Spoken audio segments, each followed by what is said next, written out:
다시 우리 시편 16편 1절에서 11절 말씀 교도하겠습니다. 하나님이여 나를 지켜주소서. 내가 주께 피하나이다. 내가 여호와께 아뢰 때 주는 나의 주님이시오니 주밖에 나라의 복이 없다 하였나이다. 땅에 있는 성도들은 존귀한 자들이니 나의 모든 즐거움이 그들에게 있도다. 다른 신에게 예물을 드리는 자는 괴로움이 더할 것이라. 나는 그들이 드리는 피 전체를 드리지 아니하며 내 입술로 그 이름도 부르지 아니하리로다. 여호와는 나의 산업과 나의 잔의 소독이시니 나의 분깃을 지키시나이다. 내게 줄로 재어준 구역은 아름다운 곳에 있으며 나의 기업이 실로 아름답도다. 나를 훈계하신 여호와를 송축할지라 밤마다 내 양심이 나를 교훈하도다. 내가 여호와를 항상 내 앞에 모시며 그가 나의 오른쪽에 계심으로 내가 흔들리지 아니하리로다. 이러므로 나의 마음이 기쁘고 나의 영도 즐거워하며 내 육체도 안전히 살리니 이는 주께서 내 영혼을 스스로 버리지 아니하시며 주의 거룩한 자를 멸망시키지 아니하실 것입니다. 같이 읽겠습니다. 주께서 생명의 길을 내게 보이시니 주의 앞에는 충만한 기쁨이 있고 주의 오른쪽에는 영원한 즐거움이 있나이다. 아멘. 위기를 만났을 때 그 사람의 실체가 드러나게 됩니다. 평소에는 저 사람은 별 볼일 없는 사람이다 라고 생각했는데 위기를 만나게 되었을 때 아주 침착하게 행동하고 또 빨리 사태를 파악하고 해결하는 이 모습은 그 사람이 숨은 실력자였다는 것을 보여주고 있습니다. 이 위기에 대처하는 모습은 갑자기 생긴 것이 아닙니다. 평소에 이 사람이 어떤 자세로 살았나, 다른 말로 하면 어떤 가치관을 가지고 살았는가가 위기를 만났을 때 드러나게 됩니다. 이 군에서 이 낙하산을 한번 타기 위해 엄청난 많은 훈련을 받게 됩니다. 훈련을 받는 사람들이 농담으로 하는 얘기가 뭐냐면은 자기들이 훈련을 받으면서 이 흘린 땀과 그 기름을 태워서 비행기를 띄운다 이렇게 이야기를 하고 있습니다. 이렇게 훈련을 시키는 이유는 하강 중에 어떤 일이 일어날지 모르기 때문입니다. 하강 중에 일어난 일은 다른 사람들이 도울 수 없습니다. 스스로 이 모든 일들을 해결해야 됩니다. 근데 문제는 뭐냐면 순간 의식을 잃을 수도 있습니다. 이때 의식을 잃었지만은 이 몸이 이 상황을 기억하고 움직이게 하기 위해서 엄청난 훈련을 시킨다는 것입니다. 훈련을 받을 때는 이 훈련이 꼭 필요한가 이렇게 생각하지만은 그 위급 상황에서는 훈련을 통해 몸에 배어 있는 것이 자연스럽게 나오게 되어 생명을 구하게 되는 것입니다. 우리의 삶에 위기가 찾아올 때도 우리가 평소에 어떤 가치관을 가지고 살았는지에 따라 반응이 다양하게 나타나게 됩니다. 우리는 어떤 가치관을 가지고 살아야 되겠습니까? 그리고 그런 가치관을 가지고 살 때 우리에게는 어떤 유익이 있을까요? 오늘 우리가 시편 16편의 말씀을 통해서 하나님을 믿는 우리들이 어떤 가치관을 가지고 살아야 하는가, 그리고 그 가치관을 지속적으로 가지기 위해서는 어떻게 해야 하는가, 마지막으로는 그 가치관을 가진 사람들은 어떤 삶을 사는가에 대해서 함께 생각을 해보도록 하겠습니다. 먼저 1절 말씀입니다. 하나님이여 나를 지켜주소서. 내가 주께 피하나이다. 한국어 성경에는 생략되었지만 일본어 성경을 보게 되면 믹담 다윗의 시라고 이렇게 기록되어 있습니다. 그러니까 히브리 성경이나 또 제가 자주 참고로 하는 NASB에도 믹담 다윗의 시라는 문구가 있습니다.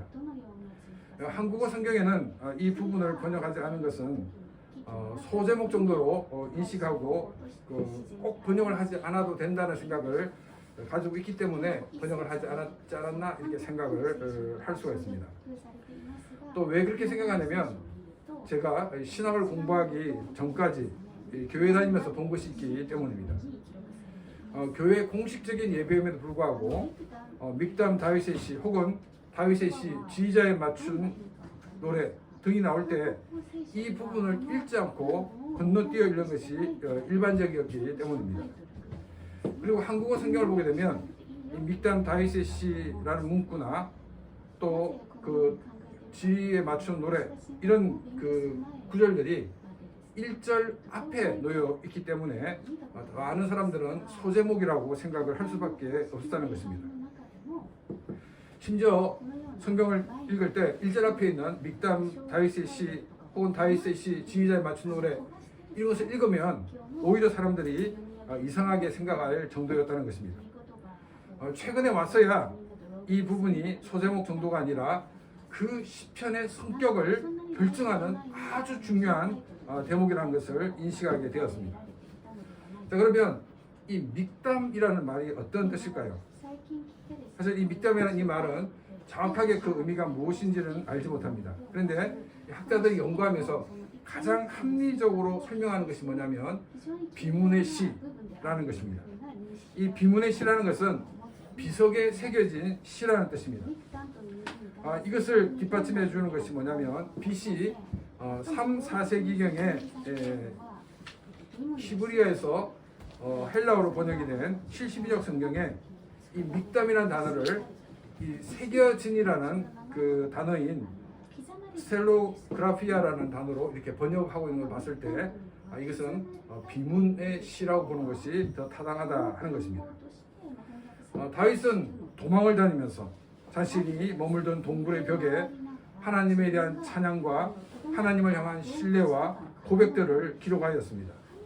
그래서 이런 시편을 믹담이라고 한다는 것입니다. 다윗은 모든 문제가 해결되고 난 다음에 하나님을 찬양하고 하나님에 대한 신뢰와 고백을 한 것이 아니었습니다. 고난 가운데 있을 때, 그 고난으로 정말 정신을 차릴 수 없을 때 다윗은 하나님을 찬양했고 하나님을 향한 신뢰와 하나님을 향한 고백들을 수없이 행했던 것입니다. 이 모습이 위기를 당한 다윗이 우리에게 보여준 모습입니다. 다윗의 이런 모습과는 다르게 우리는 우리의 문제가 해결되면 이렇게 살겠다고 하면서 문제 해결에만 초점을 맞추고 있다는 것입니다. 문제를 만나게 되면 왜 이런 문제를 만나게 했냐고 우리는 하나님을 향하여 항의하는 모습을 가질 때가 너무나도 많이 있습니다. 다윗은 그 문제를 통해 오히려 하나님을 만났고 자신과 동행하시는 하나님을 찬양했던 것입니다. 모든 문제가 해결되고 난 다음에 하는 것이 아니라 바로 문제를 만난 바로 지금이 우리가 하나님을 만나야 할 때인 것입니다. 모든 문제가 해결되고 난 다음부터가 아니라 고난을 만난 지금 우리는 하나님과 동행하는 삶을 살아야 하는 것입니다. 이것이 다윗이 우리에게 보여준 신앙의 본입니다. 다윗은 도망을 다니면서 머물게 된 동굴의 벽에 하나님을 향한 고백을 기록하였습니다. 우리도 우리의 삶에서 하나님을 향한 찬양과 고백을 남기는 그런 귀한 삶이 되시기를 바랍니다.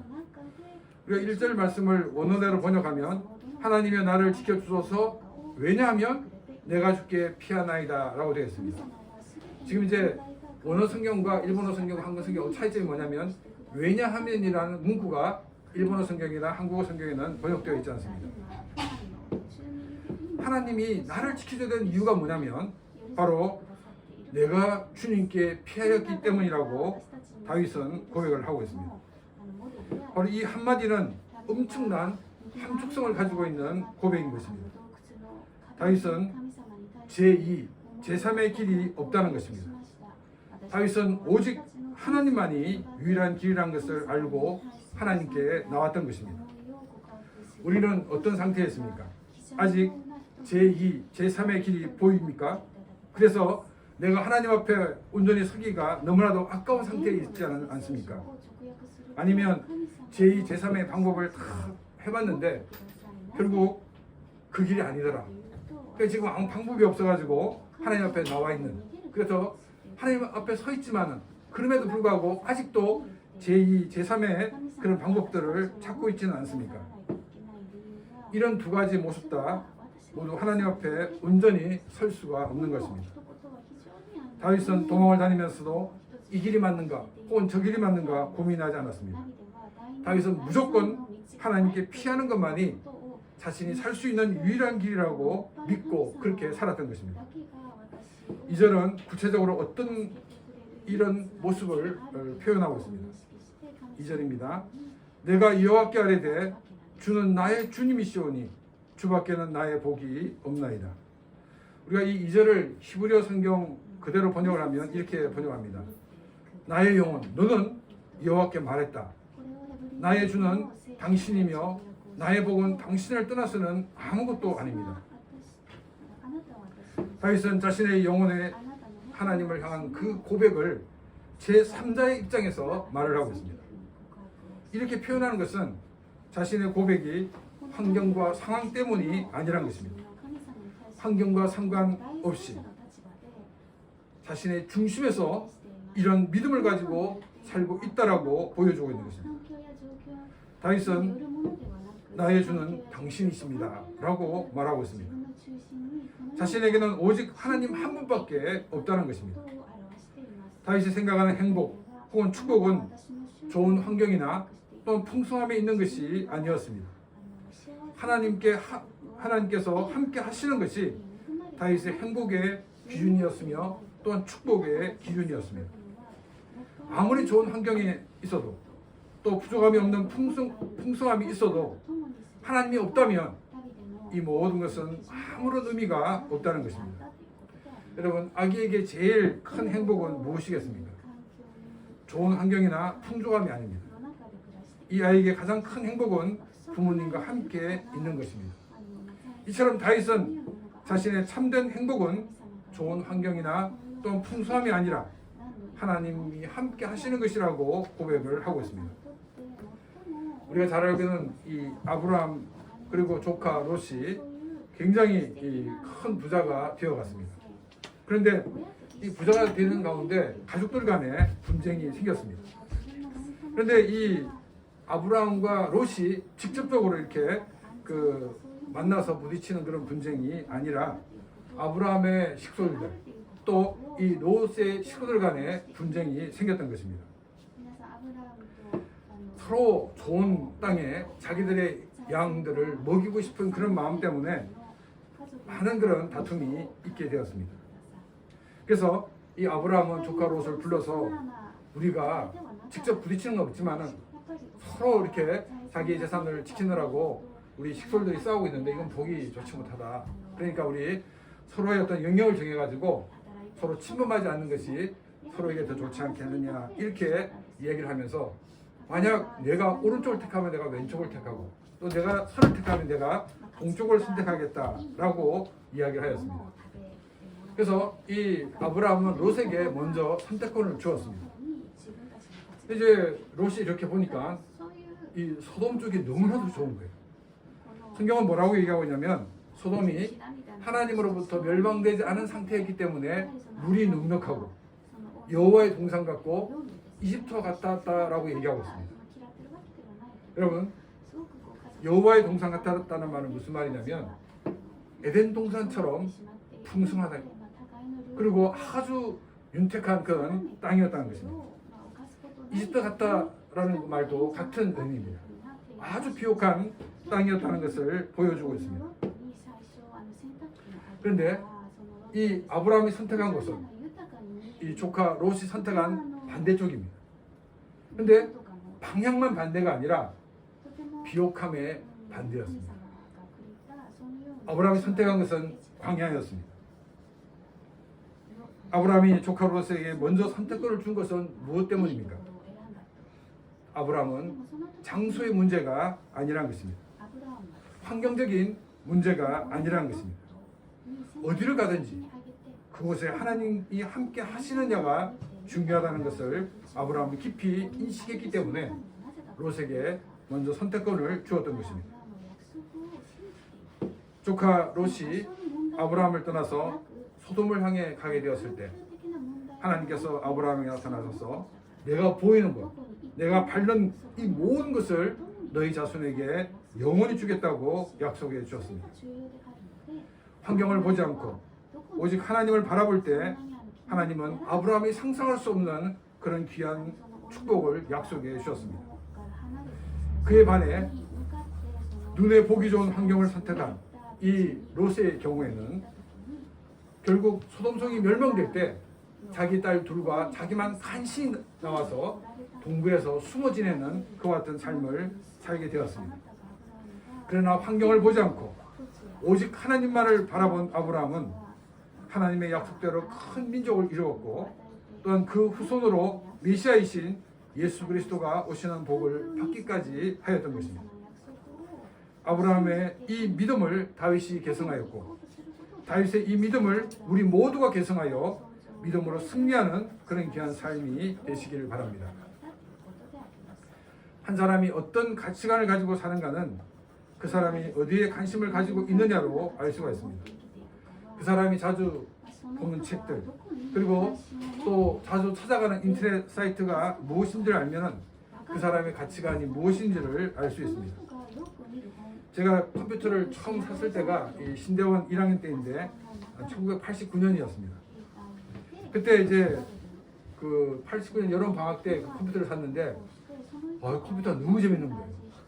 지금은 뭐 인터넷 때문에 우리가 시간이 뭐 그거 본다 정신이 없는데 그때는 인터넷도 안 되는 시대였어요.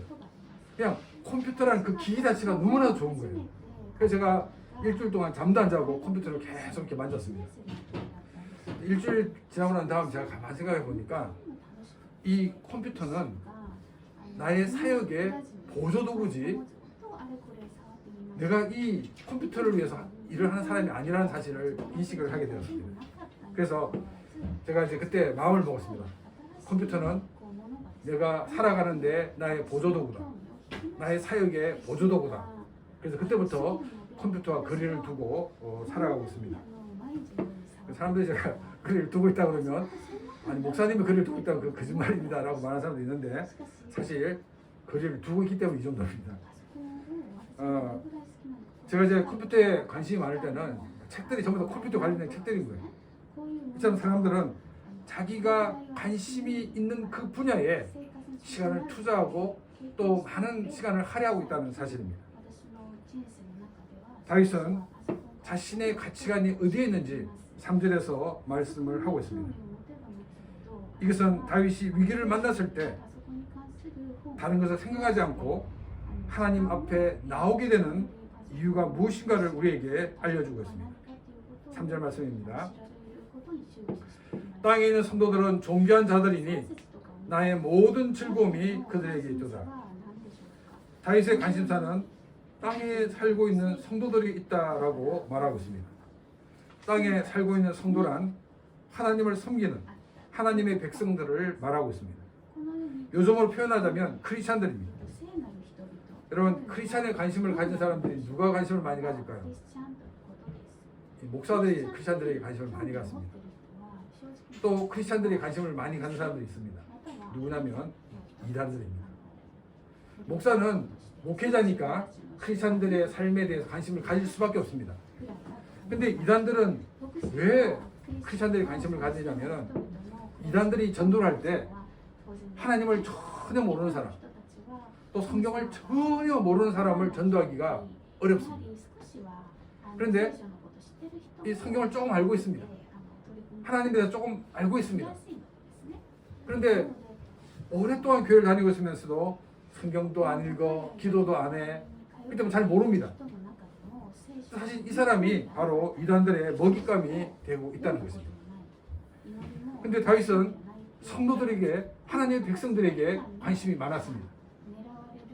다윗은 목회자가 아니었습니다. 물론 다윗은 이단도 아니었습니다. 다윗이 하나님 백성의 삶에 관심을 가졌다는 것은 하나님 나라에 관심을 가지고 있었기 때문입니다. 다윗의 가치관은 하나님 나라에 있었다는 것입니다. 여기 땅에 있는 성도들은 존귀한 자다라고 얘기하고 있는데 이 존귀한 자라는 이 말은 뛰어난 사람, 아주 엑셀런트한 사람이다라는 그 같은 표현입니다. 하나님의 백성들을, 크리스찬들을 뛰어나거나 탁월한 존재로 보는 사람은 사실 많지 않습니다. 크리스찬들 가운데서도 크리스찬들은 조금 머리에 나사가 좀 이렇게 풀린 사람이다라고 보는 사람이 많이 있습니다. 아니면 이 크리스찬들은 전혀 우리가 이해할 수 없는 이 4차원적인 그런 사람이다라고 보는 경우도 없지 않아 있습니다. 그런데 다윗은 하나님의 백성은 탁월한 존재라고 이야기를 하고 있습니다. 하나님 백성들이 탁월하고 뛰어난 존재인 것은 하나님 백성 자체가 탁월하기 때문이 아니란 것입니다. 바로 탁월하신 하나님께서 그들을 붙들고 계시기 때문에 그들이 탁월한 존재가 된다는 것입니다. 하나님께서 붙들고 있다는 것을 보지 못하는 사람들은 하나님의 사람들이 시시하게 보일 것입니다. 또 조금 전에 얘기했던 것처럼 4차원적인 사람으로 이해할 수도 있을 것입니다. 하나님 백성에 대한 이런 태도들은 하나님 백성들을 붙들고 계신 하나님을 보지 못하고 있기 때문입니다. 다윗은 하나님의 백성들을 붙들고 계시는 하나님을 보았고 또한 함께 하시는 하나님을 자신이 체험을 하였던 것입니다. 이 세상에서 하나님이 함께 하시는 삶이 하나님과 함께 하지 않는 삶과 어떤 차이가 있는지 다윗은 명백히 알고 있었습니다. 그래서 땅에 있는 성도들은 탁월한 자들이라고 평가를 내리고 있습니다. 다윗의 즐거움은 하나님의 백성들에게 있다라고 말하고 있습니다. 하나님께서 하나님의 백성들을 붙드셔서 어떻게 승리하게 하시는가를 보게 되기 때문입니다. 하나님 백성들의 승리는 하나님 백성 한 사람의 승리가 아니었습니다. 그들을 붙들고 계신 하나님의 승리였습니다. 다윗이 하나님의 백성을 통해 하나님과 함께 계심과 또한 하나님 주시는 승리를 볼 수 있는 것은 다윗의 관심이 하나님과 하나님 나라에 있었기 때문입니다. 다윗은 하나님 나라의 가치관을 가지고 살았기 때문에 자신의 어려운 그 가운데서도 하나님의 백성과 그들과 함께 하시는 하나님이 눈에 들어왔던 것입니다. 크리스찬이라면 하나님 나라의 가치관을 가지고 살아야 합니다. 목회자들만이 아니라 하나님 나라의 가치관을 가지고 우리는 모든 크리스찬들이 그렇게 살아야 하는 것입니다. 그중 어떤 크리스찬들은 들은 것은 있어가지고 하나님 나라를 이렇게 외치는데 정작 하나님 나라가 아닌 것이 너무나도 많이 있습니다. 물론 목회자들도 하나님 나라를 외치지만은 하나님 나라가 아닌 이 세상의 나라, 자기 나라를 구축하고 그 나라를 위해 사는 경우도 많이 있습니다. 하나님 나라에 관심을 가지고 사는 여러분들이 되시기를 바랍니다.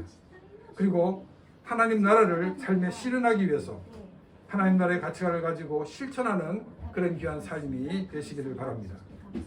4절 말씀입니다. 다른 신에게 예물을 드리는 자는 괴로움이 더할 것이라. 나는 그들이 드리는 피의 전제를 드리지 아니하며 내 입술로 그 이름도 부르지 아니하리로다. 이스라엘 백성들이 가나안에 들어와 정착하면서 그들의 삶의 방식이 달라졌습니다. 이제까지는 목축업이 주 산업이었습니다. 가나안에 정착하면서 이제까지 경험하지 못한 농사를 지어야 했습니다. 이집트로 노예로 지냈을 때 농사 짓는 방법을 보았지만 이집트를 나올 때 있었던 20세 이상의 사람들은 모두 다 이 세상을 떠났습니다.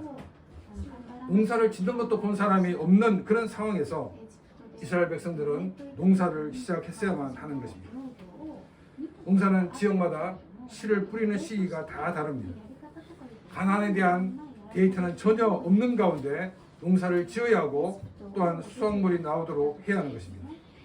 만일 수확물이 나오지 않으면 다음 수확물이 나올 때까지 그들은 먹을 것이 없는 가운데 지내야 했습니다.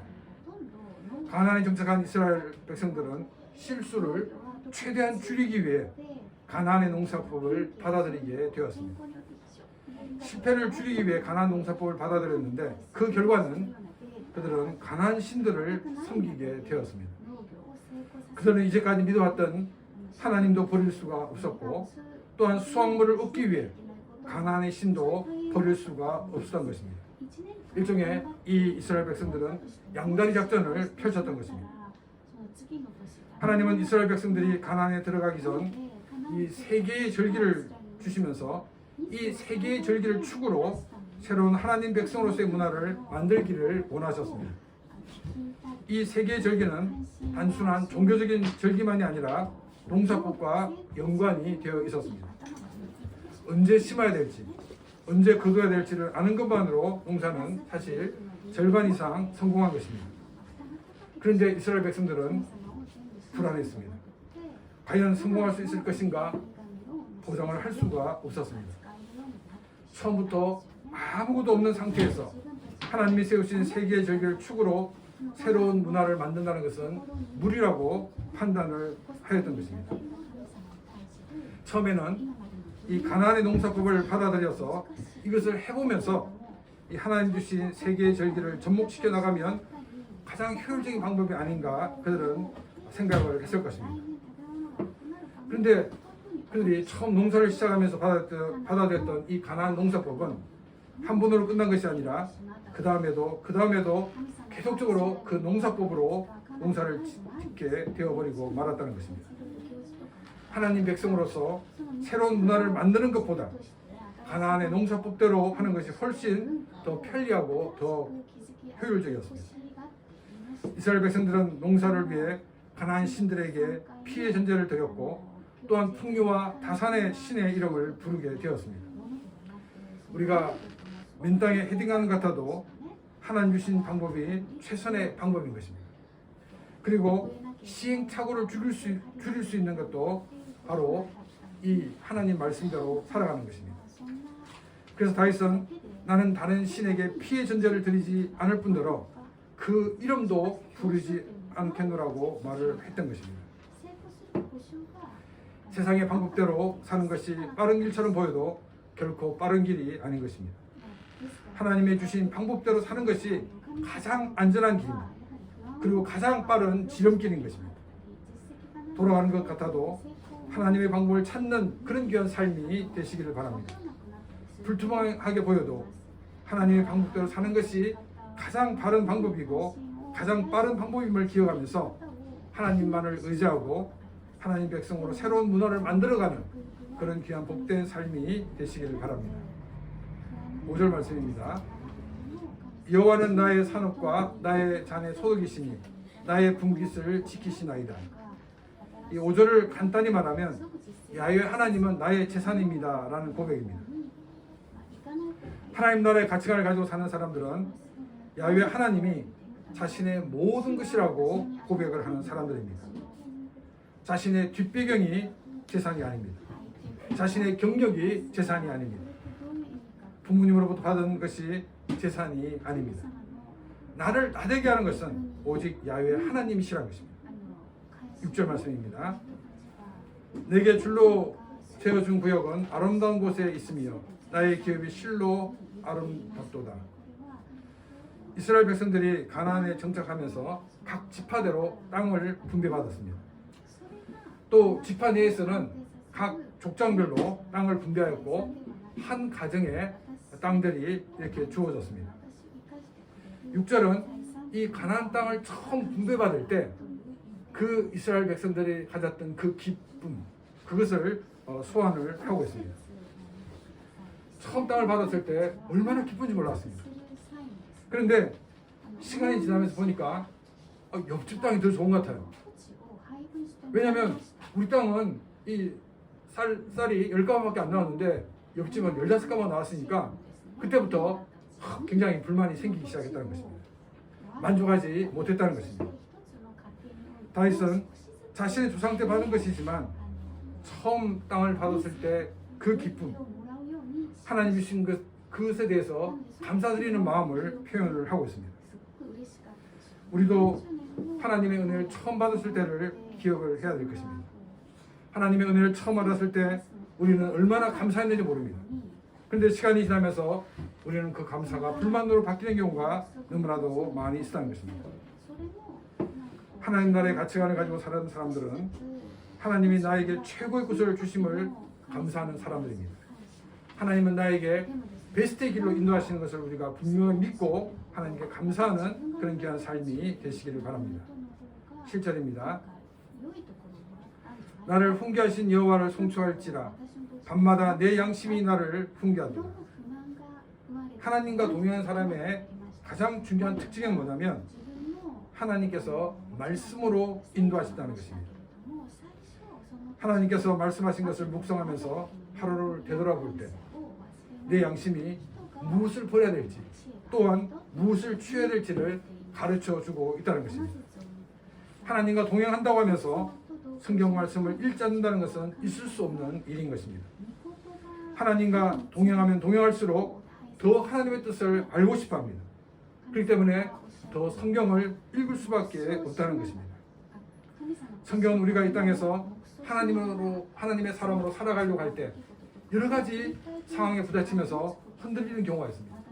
이때 우리로 하여금 하나님이 기뻐하시는 길이 무엇인가를 알게 하고 또한 그 길을 걷게 하고 있다는 것입니다.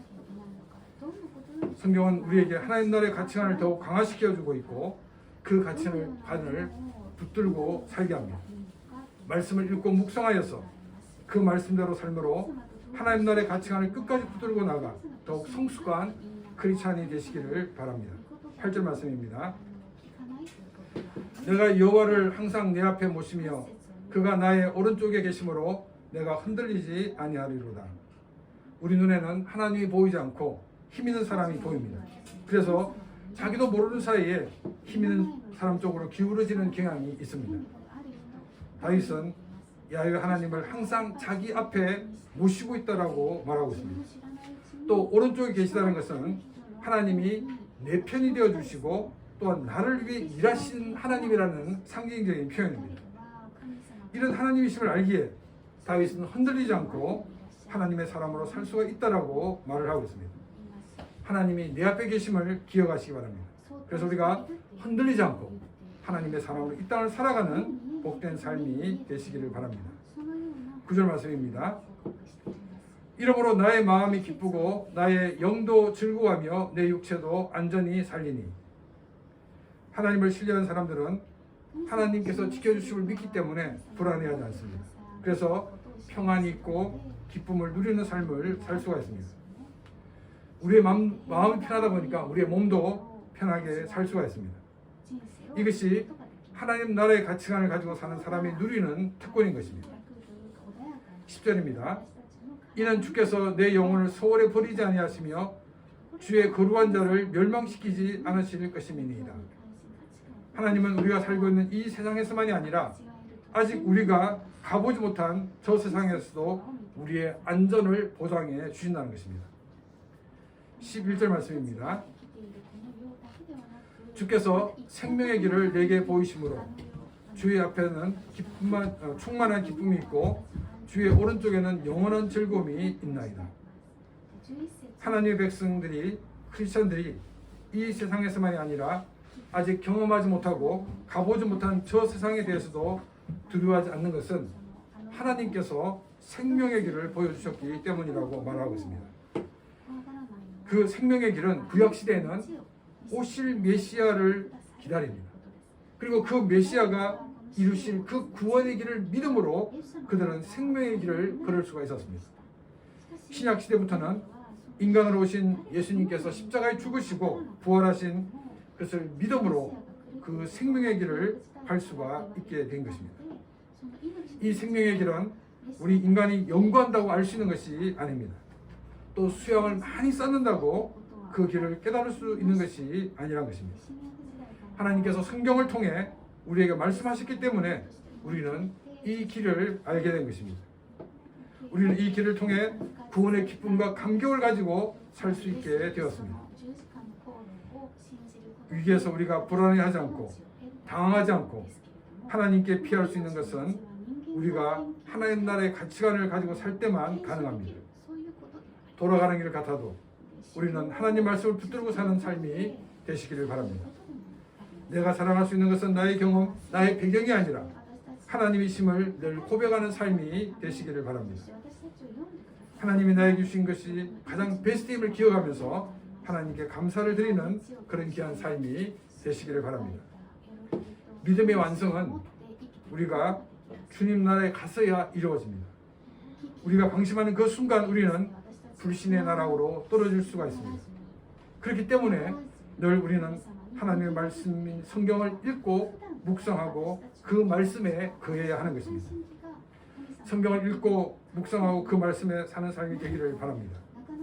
늘 하나님께서 내 앞에 계심을 인식하면서 담대히 이 땅에서 사는 삶이 되시기를 바랍니다. 그리고 죽음 이후의 삶도 하나님께서 우리에게 예수 그리스도를 보내주심으로 생명의 길을 걷게 하심을 감사하면서 더욱 이 땅에서 담대히 하나님의 사람으로 살아가는 복된 삶이 되시기를 축원합니다.